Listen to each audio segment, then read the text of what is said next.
새로운 관점이지요. 하나님의 관점에서 성경과 사람을 이해해야 합니다. 이렇게 여자에 대해 판결을 내리신 후에 마지막으로 남자에게 형벌을 선고하셨습니다. 그 내용이 17절로 19절에 기록되어 있습니다. 보세요. 벌써 여자에 비해서 판결 내용이 길고 많다는 것은 무엇을 말해주는 것입니까? 하나님이 보시기에 누구보다도 아담의 죄가 크고 중하다는 것입니다. 그가 책임져야 할 일이 많다는 뜻입니다. 아담은 하와보다 더 크고 중한 형벌을 받게 되었습니다. 먼저 하나님은 그가 아내의 말을 듣고 먹지 말라고 하신 열매를 먹은 것을 정죄하셨습니다.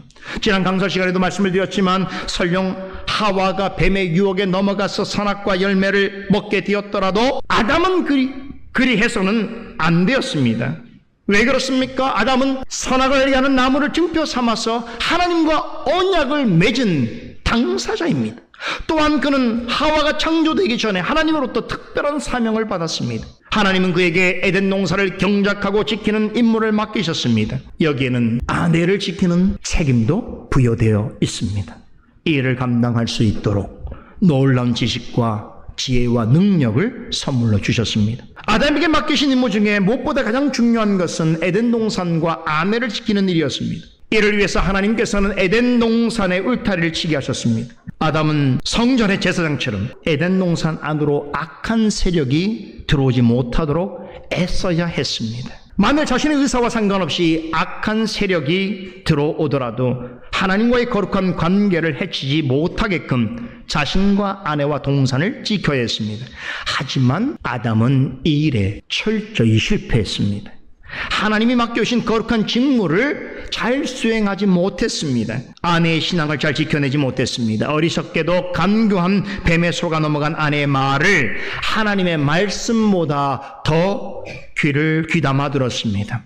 아내의 말에 따라 그녀와 같이 하나님을 반역하는 일에 동참했습니다. 하나님의 말씀으로 아내를 바르게 가르치고 지도해야 하는 중대한 위치에 있었음에도 말씀을 거역하는 아내의 말을 듣고 선악과 열매를 주는 대로 받아 먹었습니다. 아담은 자신에게 맡겨진 중대한 책무를 방기하고 너무나 책임감 없이 행동했습니다. 하나님 보시기에는 그런 아담의 죄는 하와의 죄보다 훨씬 더 크고 중했습니다. 그의 어리석고 무책임한 행동은 여러 면에서 엄청난 후폭풍을 몰고 왔습니다. 하나님은 뱀에게 하신 것과 동일하게 저주라고 하는 표현을 사용하시면서 아담의 죄악된 행동에 대해서 얼마나 크게 실망하셨는지를 직접 나타내셨습니다. 하나님은 세 가지 차원에서 그의 잘못 때문에 저주받게 될 일들에 대하여 말씀하셨습니다. 첫째, 그의 잘못으로 땅이 저주를 받게 될 것이라고 하셨습니다. 원래 땅은 저주받을 이유가 없습니다. 하지만 땅의 통치자로 세움받은 아담의 타락 때문에 땅이 저주를 받게 되었습니다. 오늘날에도 이와 같은 일들은 언제든지 발생할 수 있습니다. 어떤 나라의 왕이나 통치자가 매우 타락해서 나라를 망하게 한다면 결국에는 그가 통치하는 땅과 백성도 망하게 됩니다. 아담의 타락은 그가 다스리던 땅을 포함해서 땅에 있는 모든 것에 치명적인 영향을 미쳤습니다. 앞서 언급했던 것처럼 아담의 타락 때문에 땅에 있는 모든 들짐승도 저주 아래 있게 되었습니다. 뿐만 아니라 모든 생명체의 삶의 터전인 땅도 저주를 받았습니다. 그 결과 그토록 비옥했던 땅이 황폐한 땅으로 바뀌었습니다. 이와 관련해서 18절에서 하나님께서는 땅이 내게 가시덤불과 엉겅퀴를 낼 것이라고 하셨습니다. 하나님이 창조하신 대지는 그야말로 축복받은 땅이었습니다. 모든 생명체에게 먹을 것과 마실 것을 풍성하게 지급하고도 남을 만큼 물이 풍부하고 비옥한 땅이었습니다. 하지만 땅의 통치자가 타락하자 그가 다스린 땅도 가시덤불과 엉겅퀴로 덮였습니다. 그것을 제거하지 않고는 식물조차 먹을 수 없었습니다. 좋은 열매를 얻을 수 없었습니다. 둘째, 지난날의 즐거움이던 일들이 쓰라린 고통이 될 것이라고 하셨습니다. 타락한 후에는 땅에서 먹을 것을 얻으려면 온 땅을 덮고 있는 가시덤불과 엉겅퀴와 또 그 아래서 계속해서 자라나는 잡초를 반드시 제거해야 했습니다. 이 일에는 대단한 수고와 고통이 뒤따랐습니다. 19절 초반부에 내가 얼굴에 땀이 흘러야 식물을 먹고라고 하는 말씀이 의미하는 바가 바로 이것입니다. 죄를 범하기 전에는 일과 노동은 아담에게 있어서는 즐거움이었습니다. 하나님께서 아담을 에덴 동산으로 이끌어 오셨을 때에 그에게 땅을 경작하는 사명을 맡기셨습니다. 아담은 에덴 동산에서 놀고 먹고 한 것이 아닙니다. 땅을 개간하고 채소와 곡식을 심고 나무와 동산을 가꾸는 일을 했습니다. 그렇다고 그가 육체 노동만 한 것이 아닙니다. 하나님의 형상을 지닌 사람만이 할 수 있는 문화를 만들었습니다. 제가 창세기 2장에 에덴 동산에 관한 이야기를 전해드리면서 경작하다는 말에서 문화라고 하는 말이 나왔다는 말씀을 설명을 드린 적이 있습니다. 기억나시죠? 모든 문화는 땅을 경작하고 식물을 재배하고 각축을 키우는 일로부터 시작합니다. 거기서부터 보다 의미와 가치를 공유하는 문화가 생성되고 발전해 가게 되어 있습니다. 그래서 인류 최초로 아담에게 주어진 사명을 뭐라고 말합니까? 문화명령이라고 말하는 것입니다. 이 일을 하기 위해서는 아담은 놀고 먹어서는 안 되었습니다. 늘 탐구하고 부지런히 일해야 했습니다. 이런 과정에서 하나님이 주시고자 하는 참된 인생의 만족과 안식을 맛볼 수 있었습니다. 타락하기 전까지는 아담은 이러한 일을 하는 데 있어서 고통스럽거나 수고롭지 않았습니다. 기쁘고 감사하게 행했습니다. 그러나 타락한 후에는 상황이 완전히 달라졌습니다. 땅에서 먹을 것을 얻는 생존을 위한 가장 기본적인 일에서조차 그 일들이 힘겹고 괴롭게 여겨졌습니다. 여자의 고통이 출산과 양육과 관련되어 있다면 남자의 고통은 먹고 사는 일과 관련되어 있습니다. 사람은 먹지 않고는 살 수 없지요. 그런데 먹고 살려면 땀 흘려 수고해야 했습니다.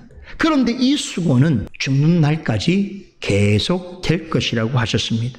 저주받은 땅에 가시덤불과 엉겅퀴를 제거하는 수고를 해도 또 얼마 지나게 되면 또다시 자라게 될 것입니다. 땅에서 나는 소산물을 걷어 먹는 것조차 이리도 힘들고 어려운 것이라면 평생 동안 생존을 위해서 수고하고 애써야 하는 일은 얼마나 힘들고 고단한 일이겠습니까? 노동의 불편함과 힘겨움은 죄로 인해 발생한 일이지만 무엇보다도 먹을 것을 얻고 가족을 돌아보아야 하는 위치에 있는 남자에게는 무거운 형벌로 여겨질 수밖에 없는 일이었습니다. 셋째, 결국 인생은 흙으로 돌아갈 것이라고 하셨습니다. 사는 동안 모든 날들이 온통 수고와 피곤과 괴로움으로 가득하다고 할 때에 그러한 날들이 그리 길지 않을 것인데 이 세상에서의 형벌은 육체적 죽음으로 마치게 되지만 타락한 자에게 있어서는 죽음 이후에 영원한 형벌이 기다리고 있습니다. 산 넘어 산입니다. 더 큰 산을 만나게 됩니다. 이처럼 아담의 타락은 모든 사람의 인생이 살면서 겪게 되어지는 힘들고 고통스러운 일들에 대하여서 큰 영향을 끼쳤습니다. 19절에 너는 흙이니 흙으로 돌아갈 것이라고 하는 말씀을 주목해 보기를 바랍니다. 너는 흙이라고 하는 말은 죄로 인하여 한없이 초라해지고 비참해진 인간의 실상을 나타내는 표현입니다. 타락하기 전에 사람은 흙으로 지음을 받았습니다. 그럼에도 하나님의 존귀한 형상으로서 부족함이 없었습니다. 하지만 범죄한 후에는 티끌과 먼지에 불과한 존재가 되었습니다. 죄는 사람을 허망하고 초라한 존재로 만들어버렸습니다. 또한 사람을 죽어가는 존재로 만들었습니다. 범죄한 사람은 흙으로 만든 무덤을 향하여 나아가는 생을 살아가게 될 수밖에 없게 되었습니다. 사람의 형체는 조금씩 무너지고 무질서해지다가 죽음과 함께 흙으로 돌아가게 됩니다. 아무리 위대한 사람이라도 하나님의 관점에서 본다면 조금씩 사라져가고 죽어가는 큰 먼지 덩어리에 불과한 것입니다. 아담이 범죄하지 않았다면 이런 일은 결코 없었을 것입니다. 로마서 5장에서 사도 바울은 아담 한 사람의 범죄로 모든 사람이 죽게 되었으며 이 한 사람의 순종치 않음으로 모든 사람이 죄인이 되었다라고 전합니다. 왜 그렇습니까? 그는 인류의 대표자로서 하나님과 언약을 맺었고 그러나 그 언약을 파기했기 때문입니다. 온 인류가 그로 인해 고통과 죽음이라고 하는 형벌을 맛보게 되었습니다. 로마서 8장에서는 범죄하여 타락한 사람 때문에 누구도 고통을 당했느냐?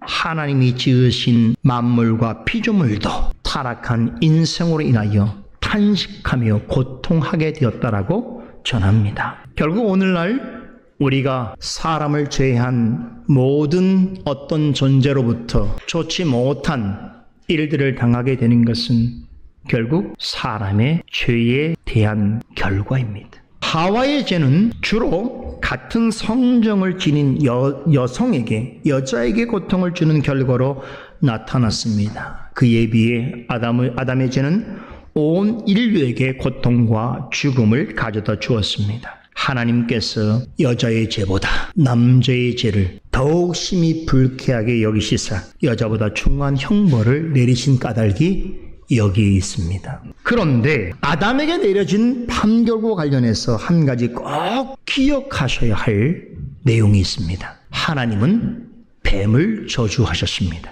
아담의 죄로 말미암아 땅과 사람의 일과 육신의 생활도 저주를 받게 될 것이라고 하셨습니다. 하지만 하나님은 아담을 향해서는 직접적으로 저주하지 않으셨습니다. 성경 그 어디에도 아담을 향해 저주하셨다라고 하는 말씀은 없습니다. 아담이 행한 일로 본다면 당장의 영원한 불에 던져 넣는다고 하더라도 무방할 정도로 그는 큰 죄를 범했습니다. 하지만 하나님께서는 땅이 갈라져서 그를 삼키게 하거나 땅에서 불이 솟아나서 그를 불태우게 하지 않으셨습니다. 땅이 저주를 받아 가시덤불과 엉겅퀴가 가득하게 될지라도 땅은 여전히 사람의 거주지가 될 것이며 땅으로부터 수고의 열매를 먹게 하시는 것 같이 아담도 저주 받을 죄를 범하였지만 하나님께서는 그 안에 약속하신 복을 여전히 남겨두셨습니다. 그를 위하여 산 소망이 될 복을 예비해 두셨습니다. 앞으로 그의 자손과 후손들을 가운데 여호와의 이름을 부르면서 하나님의 백성으로 살아갈 거룩한 씨를 그 안에 보존해 주셨습니다.